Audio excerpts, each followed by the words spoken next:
Mr. Usman Muhammad, Dr. Ayub Daruga, and Professor Suratman. And this session will be led by Dr. Philip Falter. Time is yours. Thank you. So hello everyone, thank you for bearing with us while the rest of the field trips returned. This is the last session of the conference and I've been given the honor to moderate it. So I'm joined by 5 RCE members on the stage, and the topic is going to be contributions from RCE's hopes and aspirations for the Sustainable Development Goals. So the Sustainable Development Goals were released by the United Nations last year, and while individual member states are responsible for implementing them, the real implementation is going to happen not at the national level, but on the ground at the subnational, local, sometimes transboundary levels between communities. So one of the keys to success for implementation will be how well communities come together to work on the implementation of these goals. And while education itself is one of the 17 Sustainable Development Goals, education can also be a tool that we use to achieve the other 16. So because regional centers of expertise have such unique modality for engaging and intersecting with local, subnational, potentially national and international targets, they have expertise in ESD they can offer to engage with these goals and for implementation of them on the ground. So I am going to let these panelists briefly introduce themselves, and then I will ask them the 4 questions. There were originally 6, but because of time, I will cut it down a little bit. So we will go through the first 4, and with the objective to address how RCEs can engage in the implementation of the Sustainable Development Goals while keeping their local priorities, challenges, and contexts in mind while engaging. Our first panelist, and I'll just ask to introduce down the row. Hi, we're a relatively fragile RCE. We're situated in the centre of the UK in England, and main city is Leicester. You might have heard of us from the football last year. We don't now have an official UK ministry, not really for ESD, not since 2010. Over the 6 years, it's really cut into the practice of the people working in this field. So we don't have any funding either for time or projects within our RCE itself. However, I found that conversations just in terms of preparing for this has been useful. And we were one of the first RCEs, and we're a strong grassroots group. Okay, yeah, thank you. I want to explain a little bit about the Indonesian. That Indonesian now is already finished with Millennium Development Goals under the Board of Planning and the Minister of Education. And at this time, the PNPM, village approach is used for a national program. That's community engagement is the important of Indonesia. Because of the poor people in Indonesia is very, very high. Now we move to SDGs. SDGs, as explained already, Mr. Subandi, that the Bapanas now make indicators and book guide for implementing the ESD and SDGs for all the district and school and university. So in Gajah Mada, we promote student community services as approach to develop the community engagement and link to SDGs, as you see already in Wanagama, in Kulon Progo, in Ngelanggeran, etc. That's our example work that we ask so many stakeholders, governance, business, and community, and we make research implementing for sustainable development. The focus is in end of the poverty, food, renewable energy, climate change, health and education, and with improving the gender quality. So we hope in the future, Gajah Mada RCE will bring global student community, not by Gajah Mada, but we are going to ask all the participants here to make a global student community to deliver the ESD and SDGs. So thank you very much. Okay, thank you. Good afternoon. My name is Ayub Macharia. I come from Kenya. I work in an institution that interacts with RCEs and also government ministries and departments. We give them targets on SDGs, and we also evaluate them. We assess them and give them marks and forward the same to the presidency for rewards and sanctions, and that is what I will explain later when the question is shot to me. Thank you. G'day. I'm delighted to be here. Thank you so much for this opportunity. My name is Jen Dolan. I'm Program Director for RCE Greater Western Sydney. There are 5 Australian RCEs. 1 is dormant, 4 are in various stages of activity. There is 1 RCE, RCE Waikato in New Zealand, and we are looking forward to connecting with our Pacific RCE. I'm looking forward to this panel. Thank you. Good afternoon, everyone. I'm Usman Muhammad, an interim coordinator of RCE Kano. And in Nigeria, we have 4 RCEs. And RCE Kano, because Kano State is the most populous state in Nigeria with over 11 million people, then we have a daunting task ahead of us in the implementation of the SDGs. Thank you.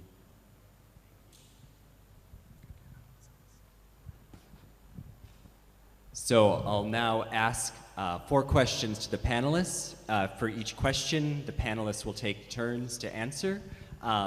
Keeping answers, I know we have some that'll probably be a little longer, so, but around 2 minutes would be great. 4 minutes, I know Jen has a great story to tell us. So the first question that I would like to ask to kind of get an orientation for the part of the world you're operating in is how your country or your region, what SDGs do you think they need to engage with, and what are priorities?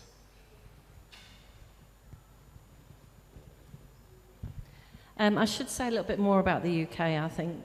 We have maybe 4 or 5 that are relatively active. We have a UK 7 in the southwest, Scotland and Wales, and UK London as well.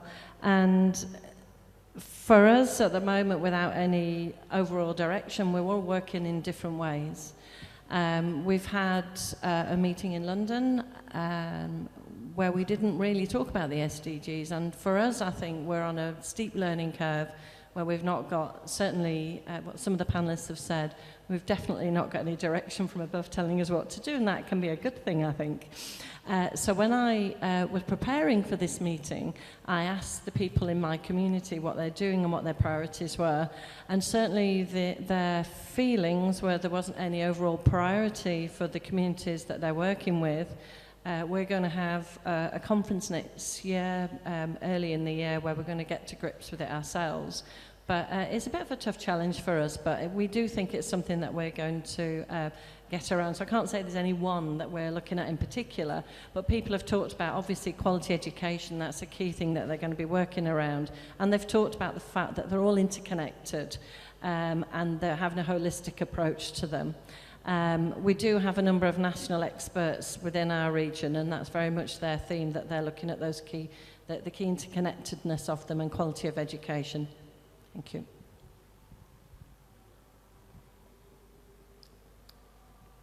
Yeah. In my case, especially from Yogyakarta, as we know already that we have a specific culture. We call local wisdom is very important. Hamumayu Hayuning Babono, as mentioned by the princess of Yogyakarta, and we Gajah Mada apply implementing the local wisdom for global solution. That means in my curriculum, in my research, in my education, is link connected between among the SDGs program. So if we focus on climate, that means we talk also about the food, about the health, and also to educate the people. As I mentioned that in Indonesia, forest fire is very dangerous, especially in Kalimantan and Sumatra. And so SDG is very strong problem in Indonesia, not only food, but the investment and politician and government should responsible to the policy and the impact of policy to the resource, I mean the degradation of resource and the degradation of life quality. So in Gajah Mada, now we focus some area, not only by student community services, we focus to the east part of Indonesia, like Papua. Papua syllabus and in between border between Indonesia and Malaysia and Philippines. So we link in Asian, we call MEA collaboration. Yeah, so MEA collaboration is very important for Gajah Mada and for Indonesia, linked to SDGs and also education for sustainable development. Thank you. In Kenya, we are engaging with NDGs using a framework which we call environmental sustainability. And I have explained my paper and on this link, so you could access the full paper called Framework for Implementing Sustainable Development Goals in Kenya. So what we have done in Kenya is that we have been engaging on issues of sustainable development for quite some time. As I said, it is the role of the presidency to make sure that all institutions are implementing SDGs. And they are all CEOs. If you become a CEO in Kenya, you are supposed to sign a performance contract with the Office of the President. And in that performance contract, one of the targets is SDGs. You are supposed to report on what you are doing within your mandate. So you realize that since we have different institutions, if there is an institution dealing with gender, there will be a lot of bias on gender issues. Like my institution will be so keen on pollution control and other environmental aspects. And so each institution is supposed to report on what they are doing about implementing SDGs. So I could say all the SDGs are being implemented in Kenya by different institutions, and they report to the presidency every year. My institution deals with the aspect of environmental sustainability, and we have 6 areas where we want institutions to engage in. One of them being planning, they have to plan. The other one being pollution control, climate change, restoration of the environment, degraded environment, environmental education and awareness, and partnerships. And of course, because we are dealing with different institutions, then we target them based on their mandate, so that if you are undertaking like corporate social responsibility aspect, you must do it based on your mandate. You cannot be a petroleum company and then you engage in planting trees. You'd rather engage in dealing with communities that deal with petroleum-related products, the mechanics. So there is a wide range of areas of engagement for different organizations. But all of them, as I said, they report to us quarterly, and then at the end of the year, we give them a score. We give the CEO a score, and then it goes to presidency where it is added plus others to make the final score ready for reward and sanctions by the president. Thank you. It's inspiring to hear what other countries are doing, and I hope that we can push and pull Australia and New Zealand that way as well. Both Australia and New Zealand, I guess the thematic I want to talk about in regards to progress to SDGs is promising but patchy. So we're doing well in these early days of these implementations, but in others we are falling behind. I think both RCE Waikato and our Australian RCEs, we all stand strong and firm on the fact that our progress towards climate change and environmental SDGs is not where we would like it at this stage. We won't give up, but that is just what we're facing at this stage.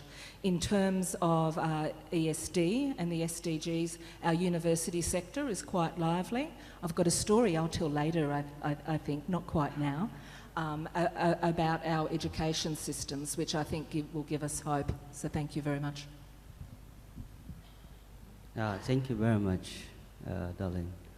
Nigeria has been a member at Club 17. It's a UN partnership of SDGs platforms where 17 countries come together to pursue the implementation of the SDGs. And Nigeria has been at forefront in the adoption of the SDGs from henceforth.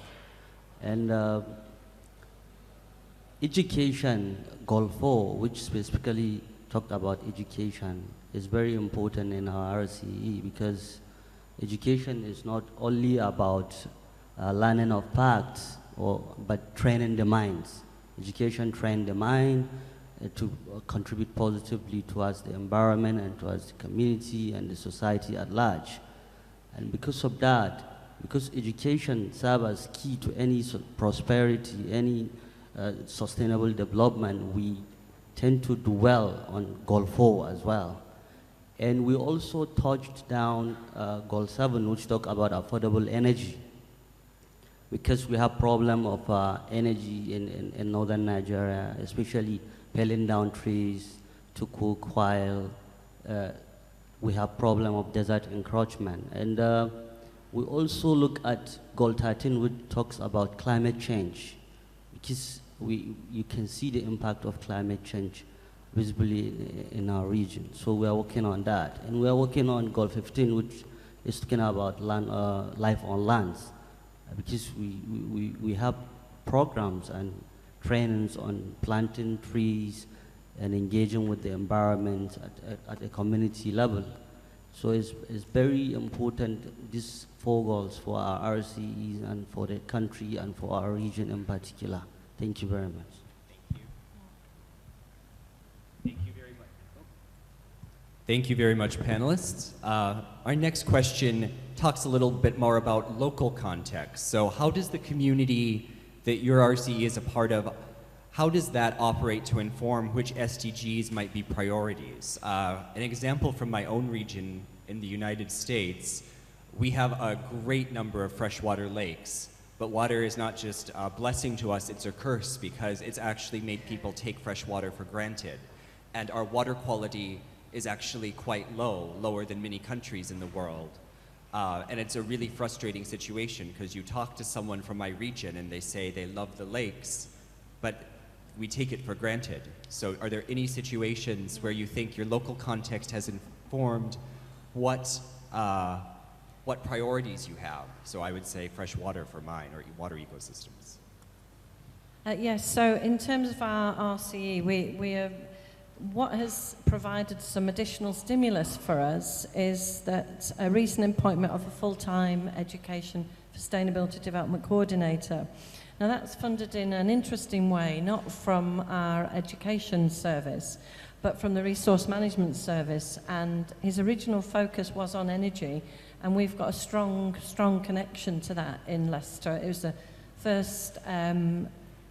first eco-city in the UK, and we've always had a lot of work on energy on the first combined heat and power station. So our schools in Leicester as the centre of our RCE is having a big focus on energy.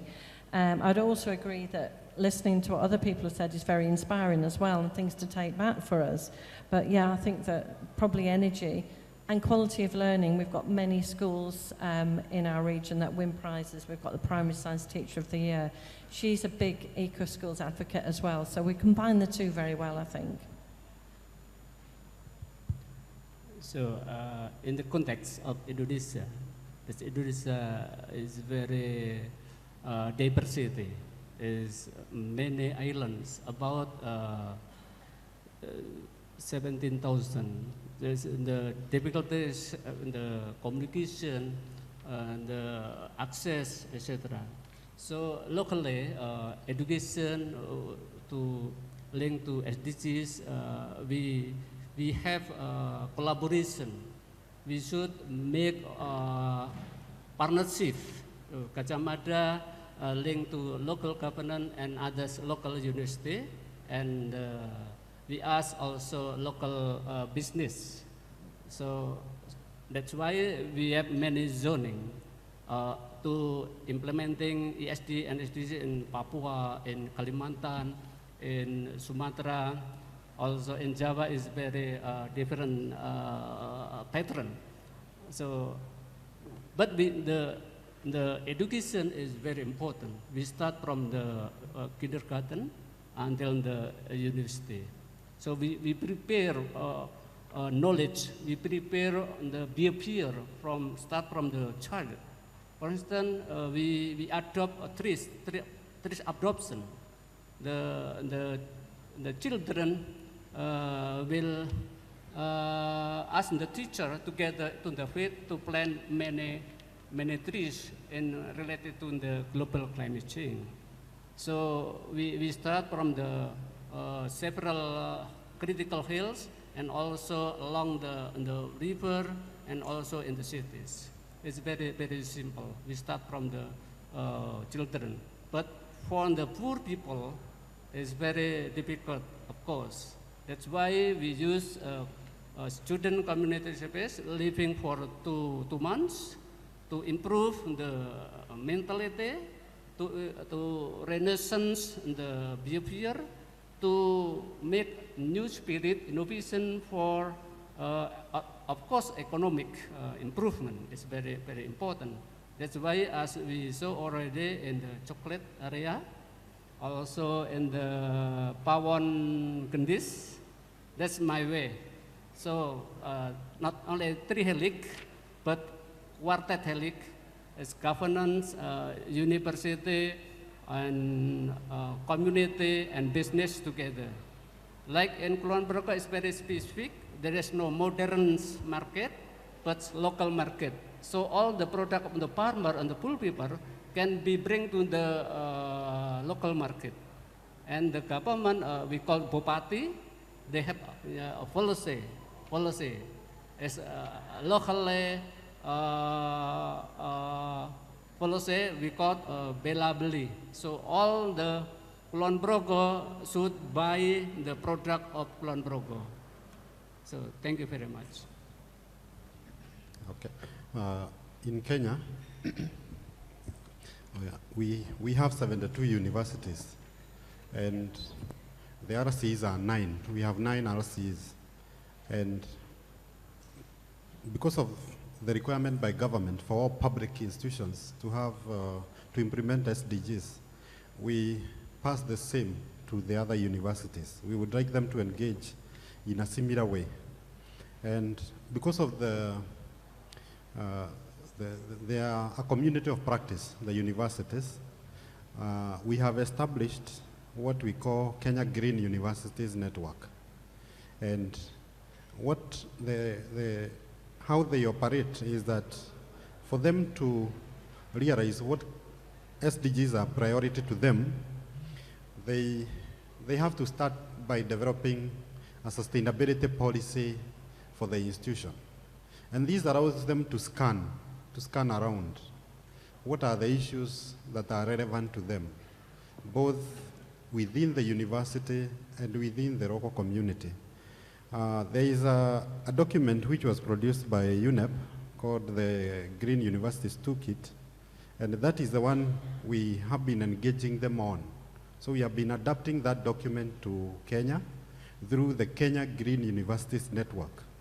And the universities are expected to engage in 5 areas, one of them being how do we engage the students, because the students have to be engaged.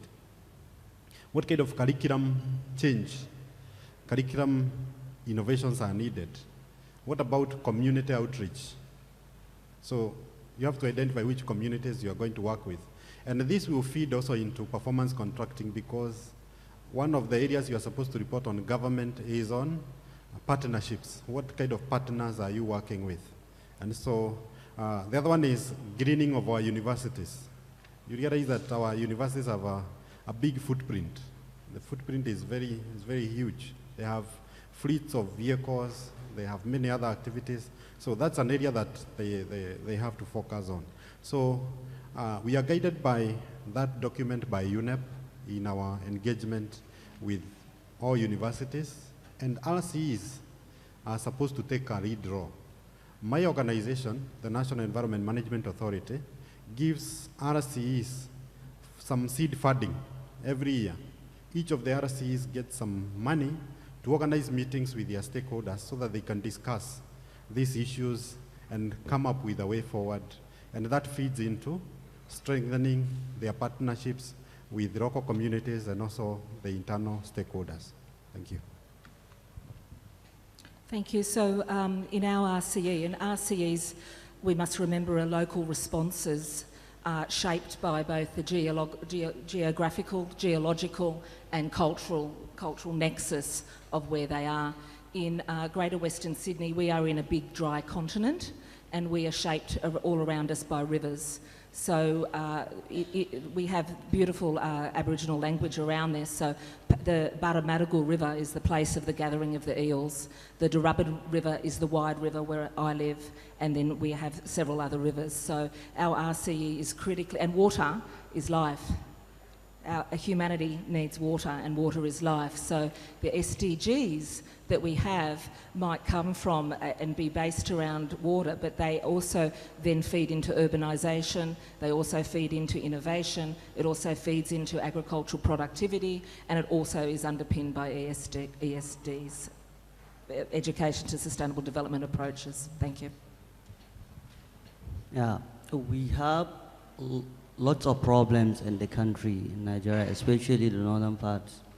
And we realize that these problems are intertwined, interwoven, and interrelated with each other. And we also realize that education will be solution to some of these problems. Education will be key to these problems. And so that's why we dwell on education for sustainable development, especially the SDGs Goal 4. And we have problems of desertification in the northern part of Nigeria. And we realize that when people are sensitized and educated about why felling down trees makes the desert to encroach further, I think that will serve as a challenge. It's also related to education.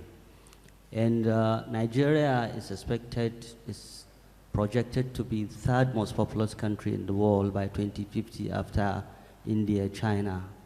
And the population growth will be enormous. And we need to sensitize people, because if you educate someone about having more children, maybe that will help to maybe checkmate the population growth. And affordable energy is also another key aspect we are looking at, because we have problems of energy poverty in the country. More than 50 million people are cooking with firewood. So we are looking at ways to sensitize, at the same time make people to be aware, to train the minds. As I've said earlier, education is not only about learning the facts, research in the universities, but to train the mind to know his or her own responsibilities within his or her own community. Thank you. Thank you very much. Thank you to all the panelists for their answers. My next question talks about challenges. So We have a lot of interest in engaging with sustainable development, but each of our local contexts has its own set of challenges for addressing a goal. Could you talk a little bit about the roadblocks? An example, again, from where I'm from,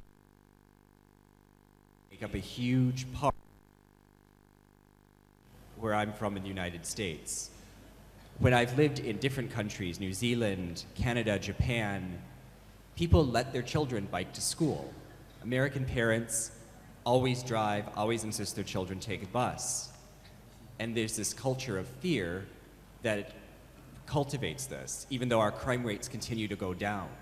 So it's this very tricky situation of addressing a fear that's actually a very minimal risk, and it really creates a lot of transit emissions. So any local challenges that you think for addressing one or more of the SDGs in your region? Yes, sort of nationally for all the RCEs in the UK is our current very context-strict curriculums, and which can perhaps, without support from ESD professionals, and this is verbalised, schools will say, well, we can't fit ESD into the curriculum, it's not possible. But where we're able to provide support and where we're able to have conversations and have coordinators in place, they're able to talk about opportunities. For example, we've managed to get outdoor learning onto the primary school curriculum, sort of by the back door, if you like. And that's a huge open door for us in terms of looking at the outdoor environment and getting a wide range of sustainable development goals into our primary schools. And they are doing it. And I'd say we also do have a very lively university sector, and that is still happening despite a lack of central direction. And I'd point to a survey that happens every year for our students.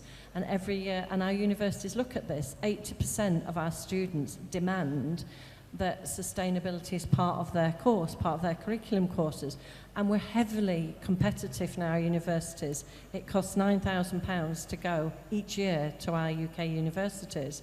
So they're looking around, they want to do environmental courses. So it is a big challenge for our universities as well. But they're rising to that, you know, their students are being competitive. They're weighing one up against the other and saying, we want to do this. And 2 weeks ago, we had the Green Gowns Award in Leicester. And the universities are now competing to see which is the greenest one. So, you know, there is a groundswell, and our RCEs can help with that and can provide support and look for a way in.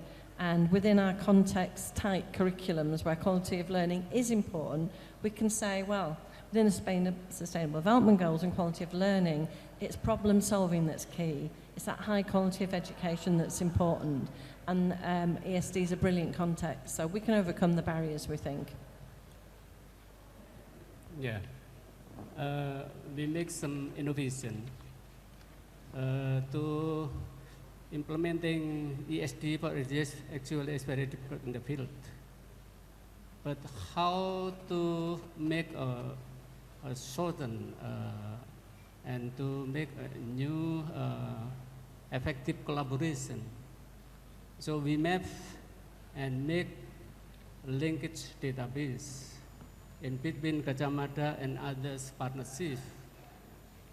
And we make many kind of MOU with stakeholders, and the main approach is global and partnership education.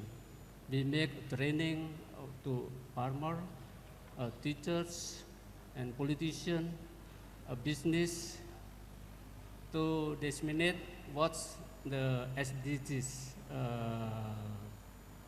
program and how to implementing the ESD for SDGs. So holistic and multi-partnership and multidisciplinary is very important. So I make some modules, curriculum and specific and related to climate change, related to gender, related to end of poverty, renewable energy, etc. That's why, because of Gajah Mada is a village university, as mentioned by my rector.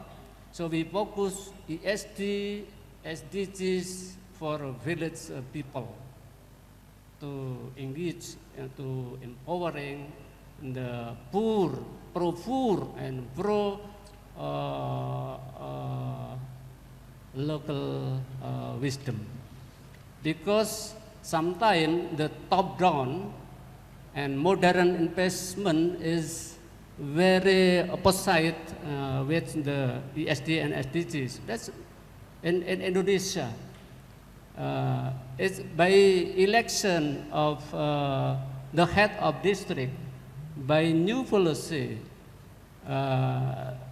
he will make new policy development by using of natural resource. If the natural resource is exploited, so many impact to economy and impact to disaster.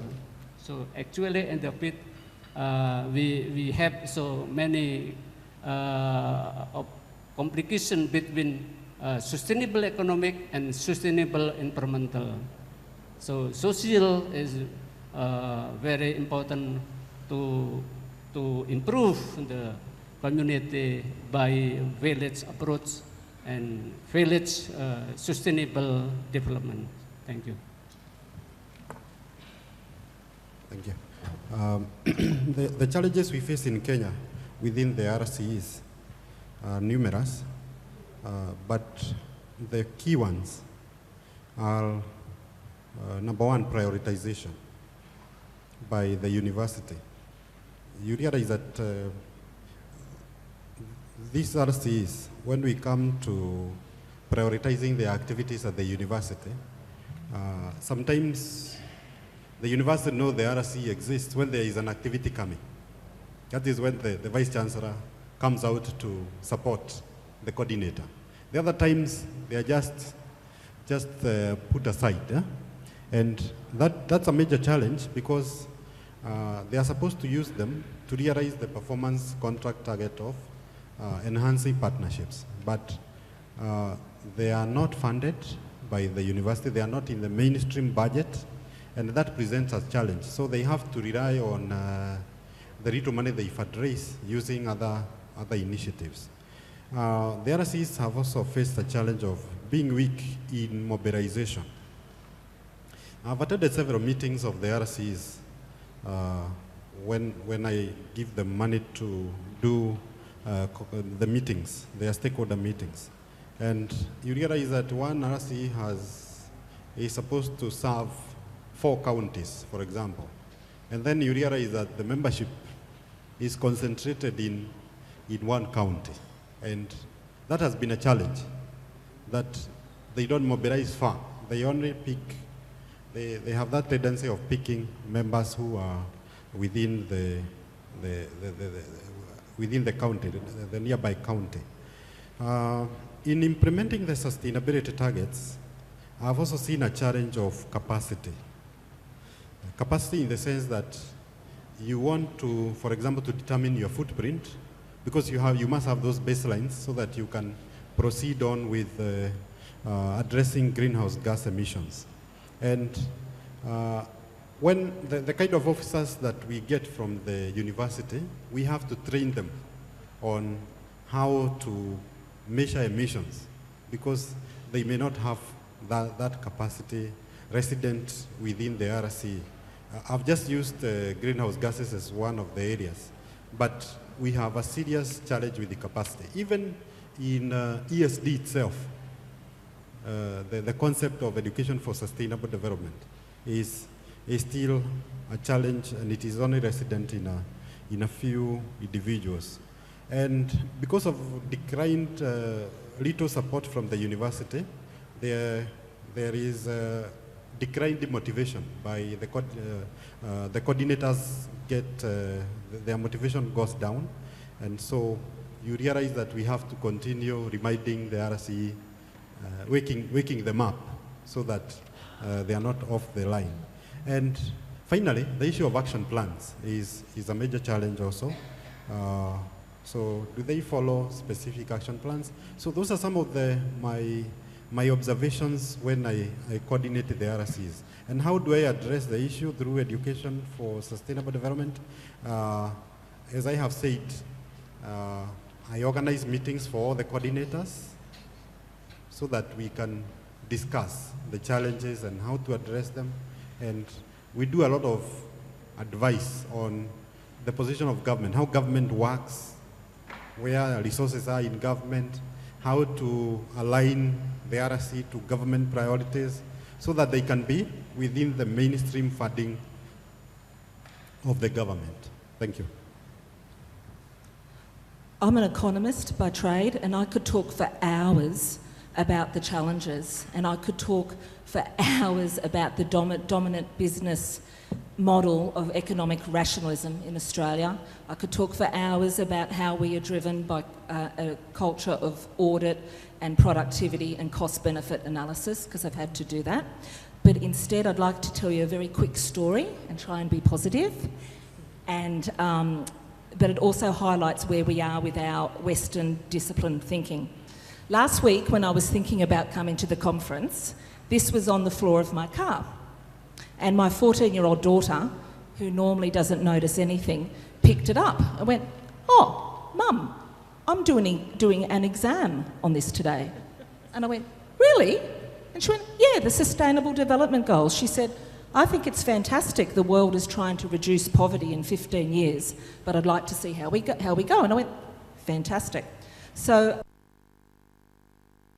in the Geography National Curriculum and the state curriculum, the Millennium Development Goals and now the Sustainable Development Goals are embedded in the curriculum.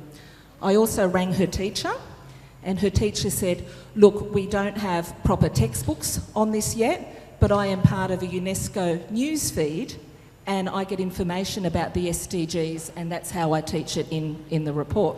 I'm like, how cool is this? This is just fantastic. She also said our school is working with legal studies and economics on this, and I'm like, that is so exciting. However, I got home that night and I said to my daughter, "How was the exam? What went on in the exam?" And she said, "Oh, it was great." She said, "I think I nailed it." She said, "We were asked, our extended response was on the SDG goals, and this is where I had a real problem." She said, "We were asked to pick one goal and one goal only and write about it." And I said, "Well, what did you pick?" And she said, "Gender equality." And I went, "That's fantastic." And I said, "But did you know that gender equality relates to a whole range of other goals?" I said, "We're doing research at our university about how climate change impacts on women through gender equality." And she went, no, I don't want to hear about that. I just needed to talk about gender equality." And I just, yeah, I know. It's like, and I think what I wanted to do was, by showing that story, is say that I'm quite positive about it, but clearly in our Western thinking with our discipline-specific categories, we might talk about being transdisciplinary, we might talk about post-disciplinary. We know the goals are related. We know they're like that, but I still think that there is much work to do. I don't know if I'll tell her teacher that, but I just thought I'd share that story with you. Oh, and every child and she is in junior high school, every child needs to do geography until year 10 and economics and legal studies. So there is a window in there. It's just how we are teaching it from our epistemological framework. Thank you. And thank you for letting me tell my story. Yeah, thank you very much, Jen, for the story. It's just but informative story. I think in our RCE we have so many challenges, but the specific one has to do with tradition, the culture, the norms and values of people down there. Because it's not everything that you see women participating, especially young girls. And we have another problem, lack of funding. It's another problem. We had like series of ideas on how to take up some programs and projects, but due to some lack of funding and issues that has to do with coordinations and bringing together different stakeholders and different people from different perspectives also serve as a problem. But there was a program I think we have done in clean energy innovation for rural women that use 100% locally available raw materials. We use cow dung to generate energy, especially the biogas system. And that has impacted so many women. And but the first time the program started, many women were like kind of afraid to join. But later on, when they feel that yes, this program is quite impactful, then later on they join. So culture, traditions, and sometimes religion as well. So these are some of the roadblocks we have. Thank you.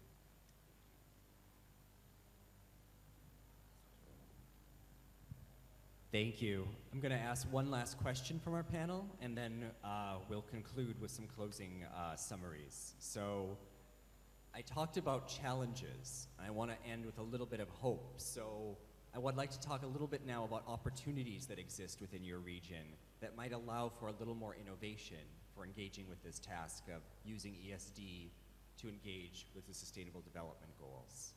Margaret. Yeah, I think when I was preparing for this, I asked the members and told them what we were doing, and could they feed me in some stories about the sort of things that would give opportunities for sustainable goals within an RCE context. And, you know, I think we need to go away with some hope, don't we? Certainly we do in the UK. One particular example was the person I'm talking about is I would say a global learning expert in our region, and started working on a growing food project with the school. Now the children just didn't want to eat the food, they just weren't interested in eating the food, but were quite enjoying working in the gardens. And within our community, within our RCE, there are lots of opportunities for working with different stakeholders. And she engaged some of the elders, if you like, in the community who came in and did some cooking with them. And that was really interesting, and they've now got a flourishing project called Cultivating Communities. And she's a relatively new member of our community, but we're welcoming her in because it gives us opportunities for our RCE model to have a real grassroots community look at what Sustainable Development Goals mean. And our schools, for our schools in this context, that type of work gives a brilliant problem-solving context. One of our members and myself did some work last year on problem-solving and global food programs. Again, looking at growing food and connecting with other communities. Now, loads of research shows that quality of learning zooms up if you have that kind of dialogue, and that's where we can specialise, and that's where we can grow, and that's where I think our positivity lies. Looking at quality of learning and engaging lots of people in the community, looking at real life problems. Yeah, thank you. Locally, RCE UKM will continues to improve the capacity, especially linked to the government policy, and also the improving the environmental and the poor people in the poor area in the many islands in Indonesia by 5 pillars. First, student community services, change the curriculum, and the community empowerment, and Blue Campus. Blue Campus in Gajah Mada, we are going to introduce what we call campus park, student campus park. As I see already in Tom Yang, yeah, in Tom Yang. So in the east side of this campus, will be a laboratory of ESG and SDGs. And by the student community space, we hope we can make a RCE network for global by global student community services. And we are going to improve network by multi-partnership network, nationally and internationally network. And this is the example of international students doing together in the frame of student community services. Many student collaboration to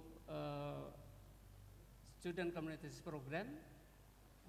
Mostly the students live during 2 weeks in the field, living together with the people in the village, from Australia, Malaysia, Japan, Germany, France, USA, and others, Korea, and also Singapore, I think. Yeah.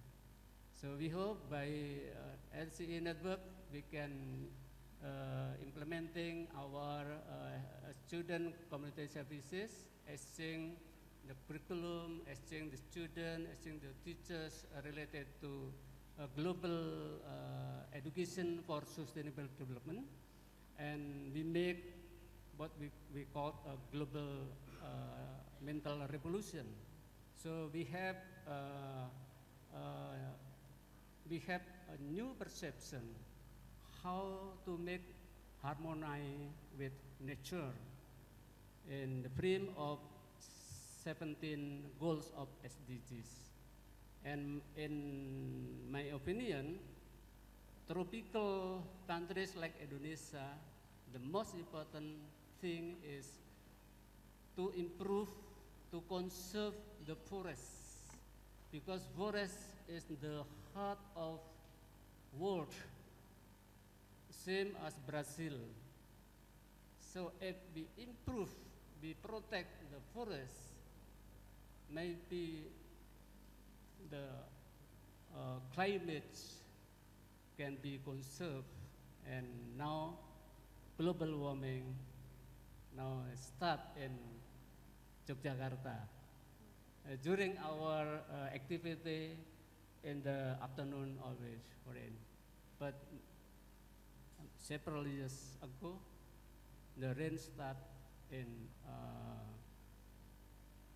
November, December, and January and February. So again, so we hope I ask RCE network we can collaborate through the global student community services. Thank you very much. Thank you. In Kenya, there are several opportunities. There is a ray of hope. Number one is just like other countries which have devolved governments. Kenya has a devolved government where money is sent to the county governments. And so there is money all over the country sent by the national government to the lower governments. And this is an opportunity for the RCs to team up with the county governments and get resources, because county governments, they do not have the capacity that is resident within the RCs, and that is an opportunity that is being exploited, and it is doing well. I think the SDGs is an opportunity. Being somebody about sustainable development, about what you are doing, because it is already within the global framework. All of us agree, governments have agreed that they are implementing SDGs, and there are so many documents which are flowing down from central government to the local governments there on SDGs. And so it's an opportunity because everybody is convinced that we need to engage in sustainable development, in issues of energy, issues to do with water, issues to do with gender and others. Also, since our countries have several sustainable development challenges, our people are angry. You know, when you are dealing with angry people, to mobilize them is easy. They are not happy with garbage on the streets. They are not happy with people who pollute our water bodies. And that is an opportunity that we can exploit. I think it has been exploited in this country, and we have a river movement. And the same is an opportunity also available in our country. Our people are not happy with the status quo, and they would like to move towards a better environment. The RCE also has an opportunity because it's a brand. The UNU, when you get that acknowledgement by United Nations University, you become a brand. It is a process. You go through a process, and the moment you get that certification, you already are known as an organization that is engaging with sustainable development in an organized way, in a UN acknowledged way. And so that helps you to make you stick out as a very serious organization in terms of sustainable development. And for Kenya, this requirement by government that we implement SDGs is an opportunity, because all CEOs are looking for at how the institution can do better in terms of scoring when they are scored by the central government. And this is an opportunity for RCEs to team up with the CEOs and prove that they can steer this process forward. Thank you.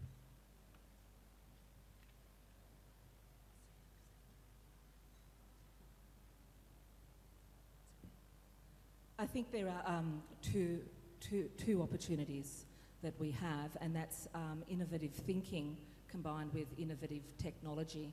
In Australia, we use the word innovation quite a lot, and we seem to think that just scientific, technological solutions will get us out of this mess.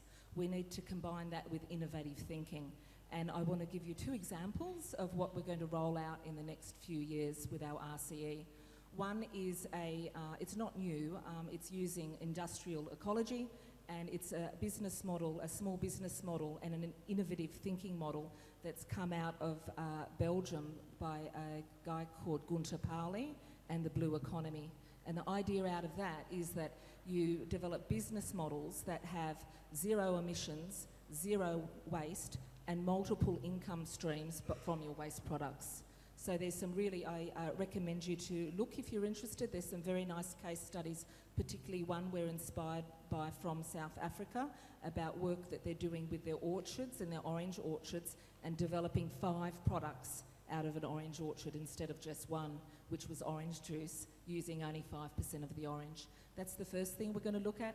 The second thing that we've already initiated, and it's ongoing, and Monica referred to that in the very first day, is the use of technology engaging people that you don't normally engage with. And for us in this field, this is social media, web developers, business analysts.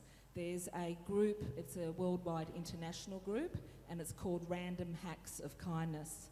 There's a case study there where people get together literally on weekends with other change makers in the local community and develop local technological-based solutions to local problems.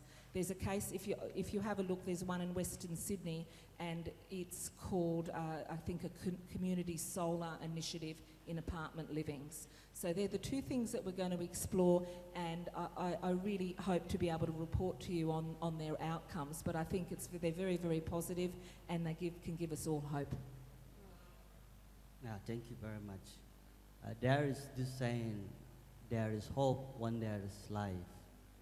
And I have my own saying, there is hope when there are youth. And youth has been contributing for a changing world, for a changed world. And they have been doing this all over the continents, especially in Africa, in Nigeria in particular. I can give you an example. There is Nasir M. Muhammad that created this Badant. It's a software that brings farmers together, that takes their products to the market, to the global markets, and lots of farmers are now benefiting from that product. And there is this Jaoba. Jaoba created one delivery kit for women that delivers, and she saves thousands of lives. So everywhere you go to in Nigeria, youth are being at the forefront of innovations, and they have been contributing towards solving so many problems. And youth have been at the forefront of our RCEs, engagement, and working towards achieving the sustainable goals we want. And thanks to Zenaida Fadiba, Dr. Zenaida for realizing this, and Dr. Oni, and as well as Mr. Philip Bauta and Hannah for realizing this, that youth are quite resourceful in tackling problems across the globe. And we see them as an opportunity to make things workable, to make things work, and to make things happen within a short period of time. And we are happy to be at the forefront of being sustainable, at the Sustainable Development Goals forefront. Thank you. Thank you very much to our panelists. I'm just going to say a few concluding remarks, and then to stay on schedule, Zenaida will come up and we'll start our next session. So when we talked a little bit about how communities are engaging with Sustainable Development Goals, we heard governments, we heard universities, we heard NGOs, we heard the public itself. It's not a either or category, it's a both and I think that's really inspiring that the RCEs up here are working with such multi-stakeholder networks. We also talked a little bit about challenges, so the overcrowded curriculum, always a challenge. Operating in the fact that SDGs, we tend to think of them as separate when we really need to be thinking of them together if we're going to get anywhere. And this idea that we need to work transdisciplinary, but we're not really doing it, another challenge. But then also a lot of opportunities presented. So the idea that ESD creates not only a better outcome for the world, but it also improves learning outcomes is a good way to sell it. Our forests that are still present, and we can still have time, and what a great resource to work with not only fighting climate change, but addressing all of the SDGs. I liked the comment on opportunity for anger. When you work with angry communities, they want things to change, and there's a real capacity within that. And opportunity in the form of innovation. We're an inventive species. We always have been, and it's time to use that for innovating around sustainable development. And of course, the opportunity that the next generations give us in the form of hope, but also in the form of action. So thank you very much to the panelists. Do you want one question? All right. Very good.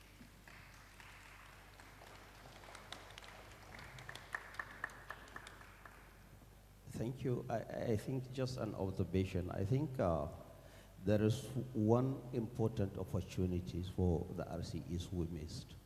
And I think that is collaboration and partnership, increased collaboration and partnership among the RCEs. There is no culture, to me, that is not represented here. There is no values, there is no geographical location that is not represented here. So the richness of our expertise and the consistency in our approach should be our opportunities.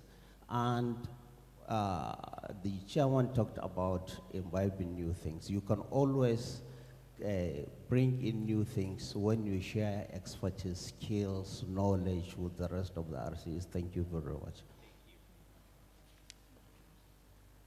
All right, let's give one more hand to our panelists. Thank you very much. We really appreciate you being up here with us. Thank you. You may go. You are excused. I'm going to turn it over to my colleague while I load the presentation. Thank you very much.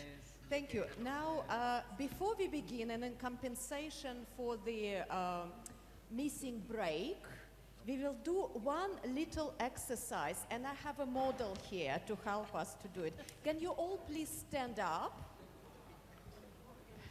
Ilich, please, can you take a stage there without falling off it? Okay, now, all of you, first stretch. We need your help, flexible and in control. Very nice. Now, fold your hands in front of your chest, following Ilich. Very good. Now, how many of you have right hand on the top or left hand on the top? Just note the position of your hands. Which hand is up? Left or right? Just note it, make a mental note. Okay? Note it? Now, stretch your hands again. Shake it. Shake it nicely. Yeah, stretch. Fold it again, but stop. Shake. And while you are folding it again, put another hand on the top of another. Okay, now. Who managed? Okay, same. Try the other way around. Fold it the other way around. Okay, now up again. Shake. Try again the other way around. What's happening? What's happening? Fold it the other way around. Okay, now try to do it without shaking. Fold it like this. Okay, what do you do?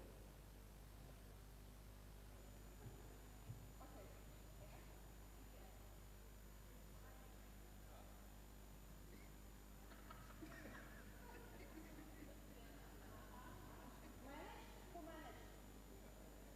Have you managed? Fantastic. Those who didn't manage, put it naturally as you do. Okay. Turn it. And this one. Well done.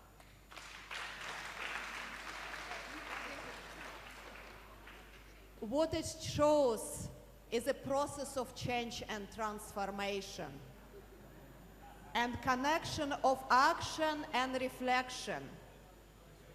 To change, we often need to reflect. Yeah? So with this, we will go into our next session, which is absolutely final one. Philip, did something happen with the... Okay. Can we get please to the presentation? And how do I change?